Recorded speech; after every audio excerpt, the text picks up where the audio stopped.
नमस्कार, योग and health में आपका स्वागत है।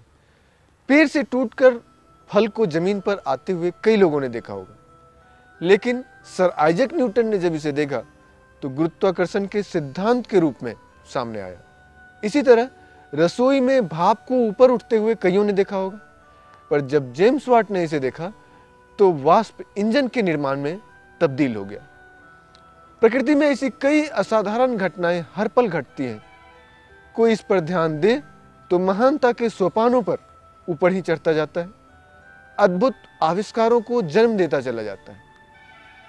ऐसे ही कुछ आविष्कारों को जन्म दिया था भारतीय ऋषियों ने। उनमें से एक है योग। जिस तरह नवीनतम शोधों का लाभ उठाकर हम जिंदगी को आसान बना रहे हैं, उसी तरह इस प्राचीन खोज के भी लाभ उठाए जा सकते हैं। आवश्यकता है तो थोड़ी सजगता की, थोड़ी नियमितता की।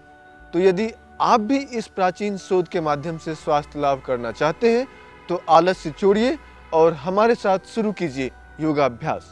और योगाभ्यास के पहले चरण में वार्म अप एक्सरसाइज।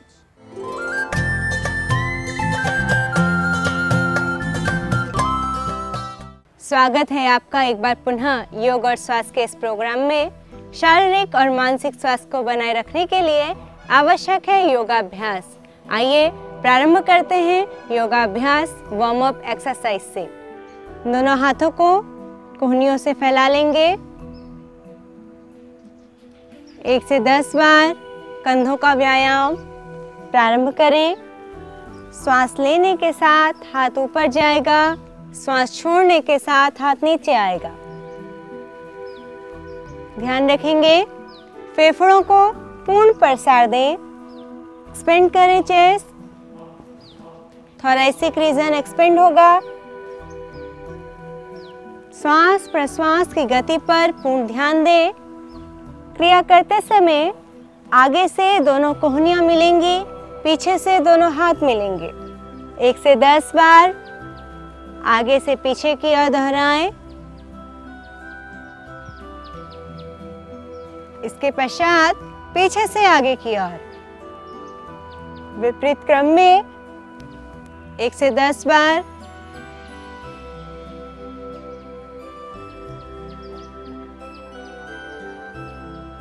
इस क्रिया से आपके कंधों के जोड़ लचीले बनते हैं, गर्दन में ऐंठन, कंधों में दर्द में राहत मिलती है, हाथ मजबूत होते हैं, मांसपेशियां लचीली बनती हैं।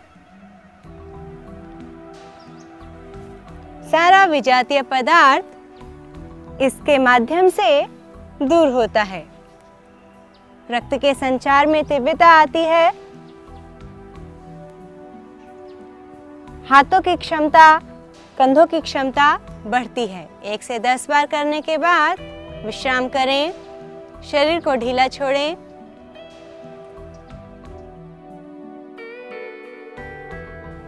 कुछ देर विश्राम के पश्चात तैयार होंगे अगली क्रिया के लिए। अपने दाहिने पैर के घुटने को मोड़ते हुए ऊपर की तरफ लाएं। दोनों हाथों से ग्रिप करें और पेट की तरफ दबाव दें। थाइस और काफ मसल्स को आपस में प्रेस करें। यही क्रिया दूसरे पैर से दोहराएं। इस क्रिया को करने से पैरों की मांसपेशियों में दबाव पड़ता है, रक्त का संचार समुचित रूप से होता है।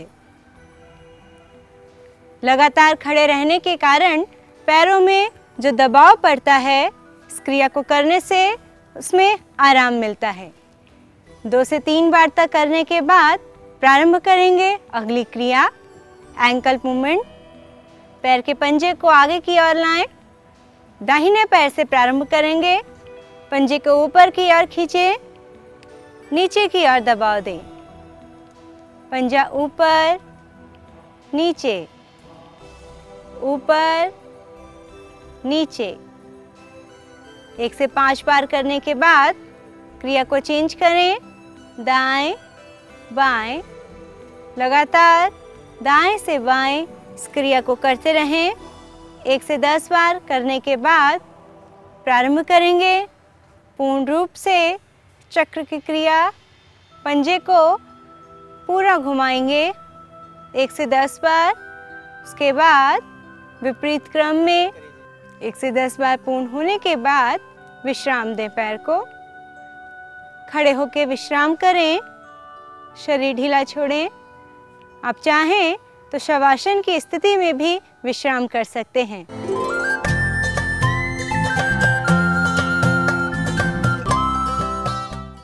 आपका पुनः स्वागत है योग और स्वास्थ्य के इस प्रोग्राम में। योगासनों का अभ्यास व्यक्ति के शारीरिक लाभ के साथ साथ मानसिक और आध्यात्मिक लाभ के लिए भी किया जाता है। मांसपेशियों में हल्का सा खिंचाव आंतरिक अंगों की मालिश करता है, उनकी कार्य व्यवस्था को सुव्यवस्थित करता है। इसी के साथ स्नायुओं की व्यवस्था सुव्यवस्थित होती है। योगासनों के अभ्यास से व्यक्ति के शरीर में अनुपम सुधार होता है।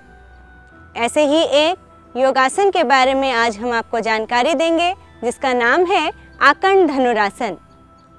जब हम धनुष के डोर को कानों तक खींचते हैं, उस समय शरीर की जैसी आकृति होती है, ठीक उसी प्रकार की आकृति आकर्ण धनुरासन में बनने के कारण इसे आकर्ण धनुरासन कहा जाता है। इसमें पैर के अंगूठे को हाथ से पकड़कर कान तक खींचा जाता है। यह आसन हमारे ankle joint, knee joint, pelvic joint को इफेक्ट करता है, वहाँ का लचीलापन बढ़ाता है। रूमेटाइड आर्थराइटिस के लिए ये विशेष रूप से लाभकारी है। इस आसन से लोअर एब्डोमिनल के ऑर्गन सुव्यवस्थित होते हैं, उनकी मालिश होती है, जिससे उनका कार्य सुचारू रूप से चलता है। इस आसन को करने से हाथों व पैरों की मांसपेशियां मजबूत होती है, उनमें दृढ़ता आती है, साथ ही कंधे भी मजबूत बनते हैं। इसी के साथ एक सावधानी भी हमें बरतनी पड़ती है कि जब हम इस आसन को करें तो किसी प्रकार का झटका बिल्कुल न दें। कमर बहुत ज़्यादा आगे न झुकाएं, क्षमता अनुसार ही करने का प्रयास करें। हर कोई व्यक्ति इस आसन को कर सकता है। आइए अब जानें इस आसन को करने की विधि क्या है।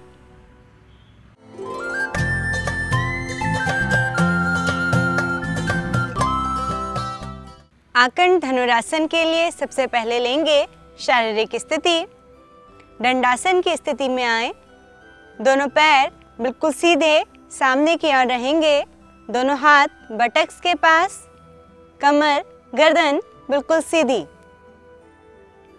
आकर्ण धनुरासन को दो तरह से किया जाता है। पहले हम करेंगे सरल आकर्ण धनुरासन। इसके लिए धीरे से अपने दोनों हाथों को थाइस के ऊपर लाएं। श्वास को लेते हुए दोनों हाथों को ऊपर ले जाएं। श्वास को छोड़ते हुए धीरे धीरे आगे आएंगे और दोनों हाथों से पैर के अंगूठे पे ग्रिप करेंगे। ध्यान रहे कमर को बहुत ज़्यादा नीचे न झुकाएं। अब धीरे से अपने दाहिने हाथ से दाहिने पैर को खींचते हुए ऊपर कान के पास लाएंगे और स्थिर होंगे। नजरें एक बिंदु पर एकाग्र रखें। यह आसन एकाग्रता को बनाए रखने में भी सहायता करता है।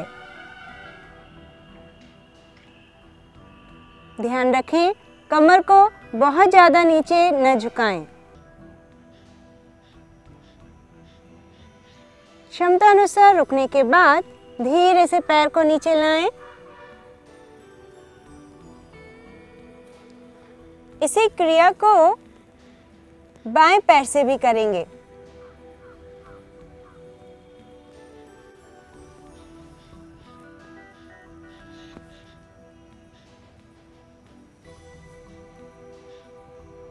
क्षमता अनुसार रुकने के बाद धीरे से वापस आएं।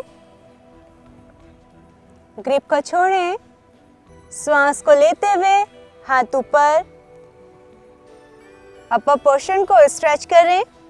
धीरे से श्वास छोड़ते हुए वापस आएं। विश्राम करें। दोनों हाथों को पीछे ले जाएं।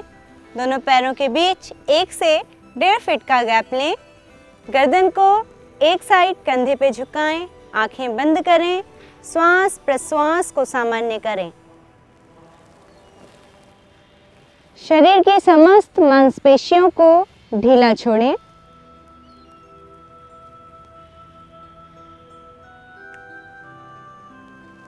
आवश्यकता अनुसार विश्राम करने के पश्चात तैयार होंगे आकर्ण धनुरासन की दूसरी विधि के लिए। आप पहली विधि को 3 से 5 बार तक दोहरा सकते हैं। आकर्ण धनुरासन की दूसरी विधि के लिए दंडासन की स्थिति में आए। उसके पश्चात दोनों हाथों को घुटनों के ऊपर रखें। श्वास लेते हुए दोनों हाथों को ऊपर लाएं। श्वास छोड़ते हुए दोनों हाथों से पैरों के अंगूठे पे ग्रिप करेंगे। ध्यान रखेंगे, इस स्थिति में आप दाहिने हाथ से बाएं पैर के अंगूठे में ग्रिप करेंगे और बाएं हाथ से दाहिने पैर के अंगूठे में ग्रिप करेंगे।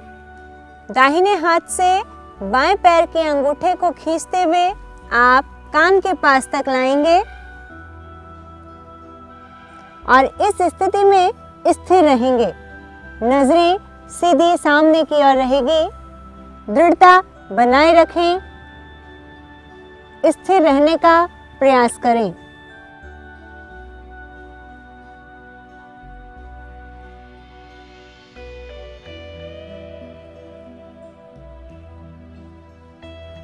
क्षमता अनुसार रुकने के पश्चात धीरे से वापस आएं। इस क्रिया को दूसरी तरफ से करेंगे। हाथों की ग्रिप चेंज करेंगे। बाएं हाथ से दाहिने पैर के अंगूठे को पकड़ेंगे पहले, उसके बाद दाहिने हाथ से बाएं पैर के अंगूठे को। प्रारंभ करें।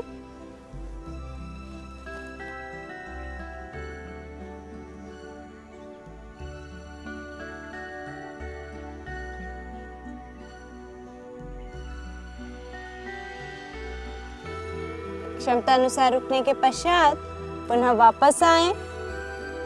विश्राम करें। दोनों पैरों के बीच में 1 से 1.5 फीट का गैप लें। दोनों हाथ पीछे की ओर रखें। गर्दन को एक साइड झुकाएं। श्वास प्रश्वास सामान्य, आंखें बंद, शरीर ढीला। 3 बार गहरा लंबा श्वास प्रश्वास लें और सामान्य करें श्वासों की गति को।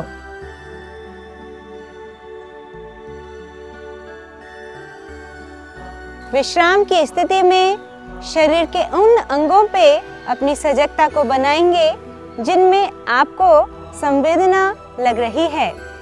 कंपन, झंझनाहट, दर्द की संवेदना शरीर के जिस अंग में, जिस भाग में आपको महसूस हो रही है, उसके प्रति अपनी सजगता को बनाएंगे और कम करने का प्रयास करेंगे उत्पन्न हुई संवेदना को श्वास प्रश्वास की गति के माध्यम से। जितना आप अपने श्वासों पर नियंत्रण करेंगे उतनी ही संवेदना कम होगी। जब आप पूर्ण रूप से विश्राम कर लें तो सहज स्थिति में वापस आएंगे। यदि आपको आवश्यकता लगे तो शवासन की स्थिति में लेट के भी आप विश्राम कर सकते हैं। सहज स्थिति में वापस आने के पश्चात तैयार होंगे अगली क्रिया के लिए।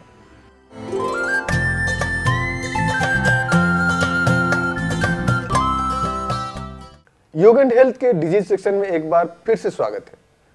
आज के युग में हर कोई चाहता है आकर्षक दिखना। लोग हजारों रुपए अपने बाहरी सुंदरता को निखारने में लगा देते हैं। आप अपनी बाहरी सुंदरता को कुछ समय के लिए तो कॉस्मेटिक के जरिए छिपा सकते हैं, परंतु मोटापा यदि आपको घेरे हुए है तो बाहरी सुंदरता को खोने के साथ साथ कहीं आप हाई ब्लड प्रेशर और टाइप 2 डायबिटीज के शिकार न हो जाएं। मोटापा आजकल सेडेंटरी जीवन शैली के रूप में जाना जाता है। मोटापा दूर करने हेतु जागरूकता फैलाने के लिए हर वर्ष 26 नवंबर को वर्ल्ड एंटी ओबेसिटी डे के रूप में मनाया जाता है। हिंदुस्तान टाइम्स के नवंबर के एक आर्टिकल के अनुसार भारतवर्ष में स्वास्थ्य के प्रति बढ़ी जागरूकता के बावजूद 2% से भी ज्यादा जनसंख्या मोटापे से ग्रसित है। हर साल यह संख्या शहरों में बदलते हुए जीवन शैली के कारण और तेजी से बढ़ रही है। यदि आप मोटापा जैसी भयानक बीमारी से छुटकारा पाना चाहते हैं तो केवल एक ही मार्ग है, वह है योग। योग का उद्देश्य भार को कम करना नहीं है, फिर भी योग को भार संबंधी समस्याओं के लिए प्रभावपूर्ण और स्थायी निदान के रूप में मान्यता मिली हुई है। वास्तव में यह न तो विशेष आहार का परिणाम होता है, न ही उत्तेजक व्यायाम का। योग के सिद्धांतों के अनुसार योग एक उपयुक्त आहार देता है, एक जीवनचर्या देता है और हमारी आवश्यकताओं और स्वभाव के अनुरूप जीवन जीने की कला बताता है। योग की नज़र भार पर नहीं होती, बल्कि आप पर होती है। योग आपको एक शरीर नहीं बल्कि एक व्यक्ति मानकर ऐसी व्यवहारिक तकनीक बताता है जो न केवल आपको फैट एंड डाइटरी, वसा और मिताहार से मुक्ति दिलाता है, बल्कि आपको जीवन के प्रत्येक पक्ष को अमूल्य बनाता है। शरीर में ज्यादा मात्रा में चर्बी हो जाने के परिणाम स्वरूप भार बढ़ता है और धीरे धीरे मोटापे का रूप ले लेता है।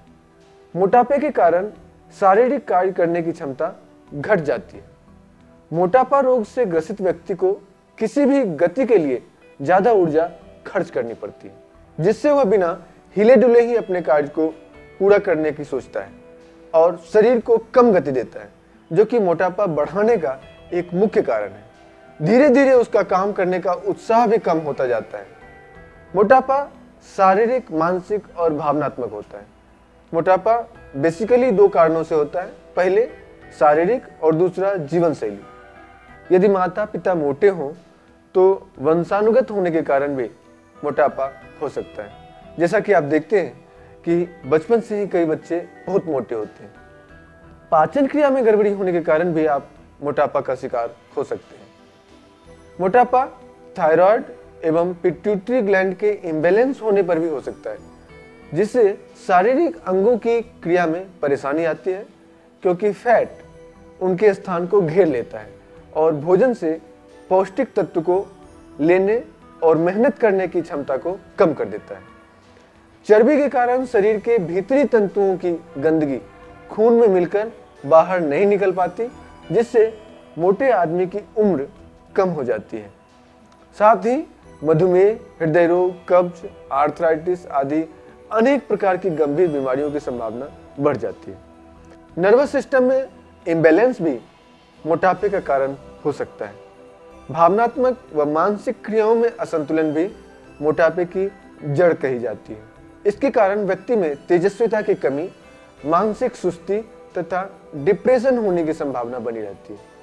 दूसरा कारण, यदि हम जीवन शैली को लें तो उसके अंतर्गत व्यायाम न करना मोटापे का कारण हो सकता है। आज की आधुनिक जीवन शैली में बैठे बैठे ज्यादातर काम पूरे हो जाते हैं, चाहे फिर वे टीवी देखना हो या कार ड्राइविंग, कंप्यूटर, जिसमें शरीर को ज्यादा गति देने की आवश्यकता नहीं पड़ती। बहुत अधिक गरिष्ठ मसालेदार भोजन का सेवन व स्वाद में उसकी मात्रा को बढ़ाकर खाना भी आपको मोटापे की तरफ ले जाता है। खाने को ज्यादा देर फ्रिज में रखना मोटापे का कारण हो सकता है।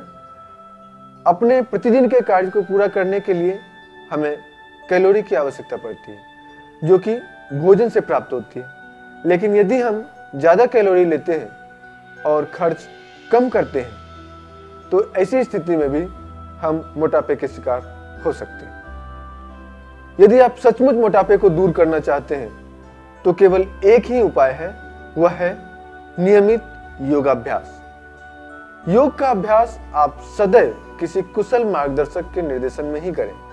यदि आप अभ्यास के दौरान कोई रुकावट या परेशानी महसूस करते हैं तो अभ्यास को आगे न बढ़ाएं। इस स्थिति में आप योग निद्रा का अभ्यास कर सकते हैं। इस क्रम में सर्वप्रथम शोधन क्रियाएं आती हैं, जैसे सप्ताह में कम से कम 3 बार कुंजल का अभ्यास करें। नमकीन गुनगुने जल से भरपेट पानी पीकर क्षमता से अधिक पानी पीने के बाद जीभ को दोनों उंगलियों से दबाएं, पानी बाहर आ जाएगा। यह प्रक्रिया शरीर से विषाक्त तत्वों को बाहर निकालती है। शोधन क्रियाओं में प्रतिदिन अग्निसार, कपालभाति व 3 महीने तक 1 सप्ताह में 1 बार लघुशंख प्रक्षालन का अभ्यास बहुत ही प्रभावशाली सिद्ध होता है। यदि आप पुस्तक पढ़कर इसका अभ्यास करेंगे तो यह लाभ की जगह नुकसान भी दे सकता है। शोधन क्रियाओं के बाद आसन का अभ्यास करें। आसन मोटे व्यक्तियों में ऊर्जा के प्रवाह आए, अवरोधों को दूर कर प्राणों को मुक्त करने में, तेजस्विता लाने में और एंडोक्राइनल सिस्टम को बैलेंस करने के लिए बहुत आवश्यक है। इसके अंतर्गत पश्चिमोत्तानासन, हलासन, चक्की चाल आसन, नौका संचलन, उत्तान पादासन, धनुरासन और सूर्य नमस्कार का अभ्यास मुख्य रूप से 4-5 चक्र सूर्य नमस्कार प्रतिदिन करें। इन आसनों के बाद 10 मिनट शवासन अवश्य करें। आसनों के बाद प्राणायाम का अभ्यास। प्राणायाम में मुख्य तौर से भस्त्रिका, सूर्य वेदन, अनुलोम विलोम और नाड़ी शोधन प्राणायाम बहुत ही उपयोगी अभ्यास है। इसके अलावा उड्डयन बंद का भी अभ्यास किया जा सकता है। इन सब अभ्यासों के बाद ओमकार का दीर्घ उच्चारण, 5 से 10 चक्र ओमकार का उच्चारण करने के बाद कम से कम 15-20 मिनट का सविता देवता का ध्यान अवश्य करें। अभी बताए गए योगाभ्यास के साथ आपको अपनी जीवन शैली में भी थोड़ा परिवर्तन लाना होगा। ज्यादा खाना व गरिष्ठ खाने पर कंट्रोल करें। जहां तक हो सके मसालेदार भोजन से बचें। ग्रंथों में भी आधा पेट भोजन, 1/4 पानी तथा 1/4 के लिए खाली रखने का मत है। संभव हो तो सप्ताह में 1 दिन उपवास करें। जल्दी सोने और जल्दी उठने का क्रम बनाएं। नियमित दिनचर्या, संतुलित भोजन और नियमित योगाभ्यास के साथ आप मोटापे से छुटकारा प्राप्त कर सकते हैं।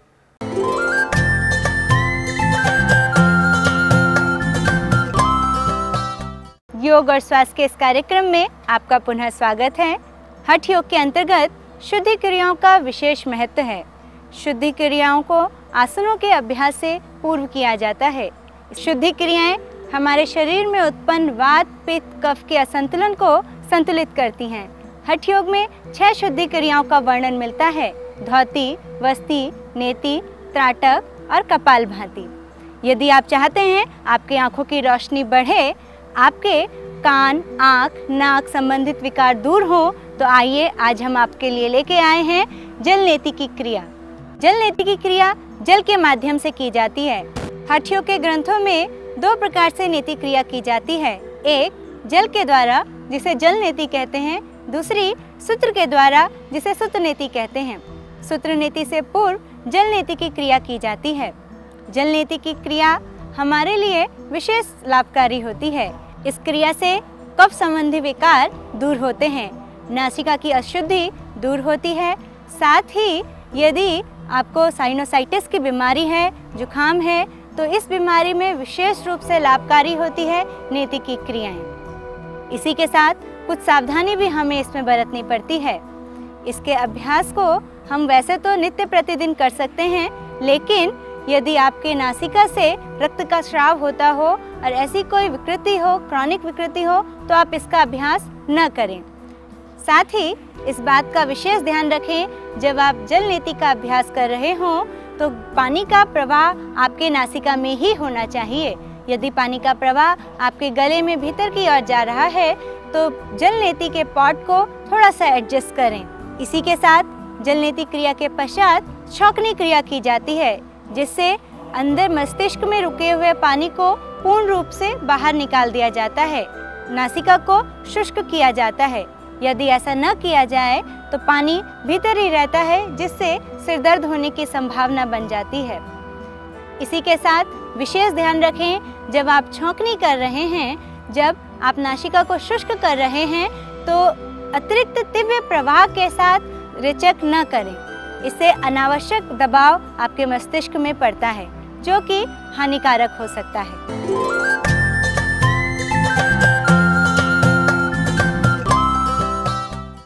आइए अब हम आपको बताते हैं जल नेति की क्रिया किस तरह की जाती है।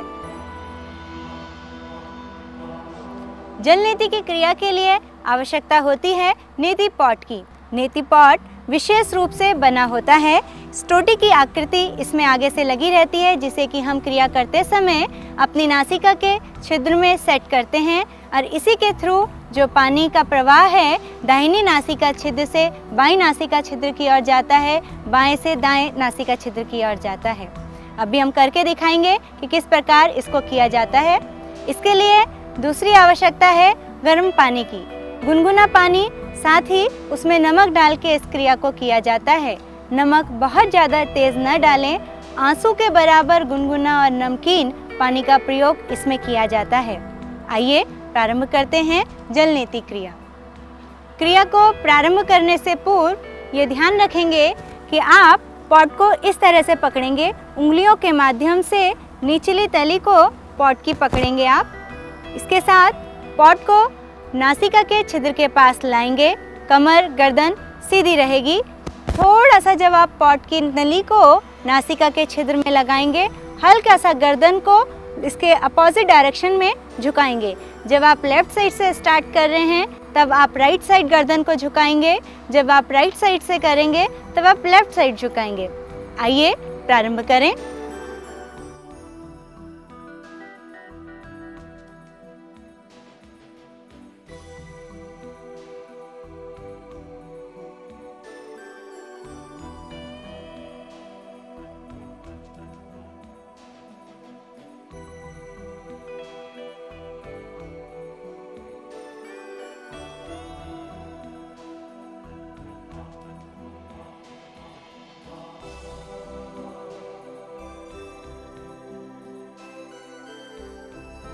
जल नेति क्रिया करने के पश्चात छौंकनी करना अत्यंत आवश्यक होता है। छौंकनी के माध्यम से हम मस्तिष्क में रुके हुए पानी को पूर्ण रूप से बाहर निकालते हैं। इसके लिए लगातार रेचक की क्रिया हमें करनी होती है। तो आइए प्रारंभ करें छौंकनी क्रिया। इसके लिए ऊपर नीचे दाएं बाएं गर्दन को घुमाते हुए पूर्ण रूप से पानी को बाहर निकालने का प्रयास किया जाता है। आइए प्रारंभ करें। दोनों पैरों के घुटनों को थोड़ा सा मोड़ के दोनों हाथों की हथेलियों को घुटनों के ऊपर सेट करें और प्रारंभ करें रेचक की क्रिया।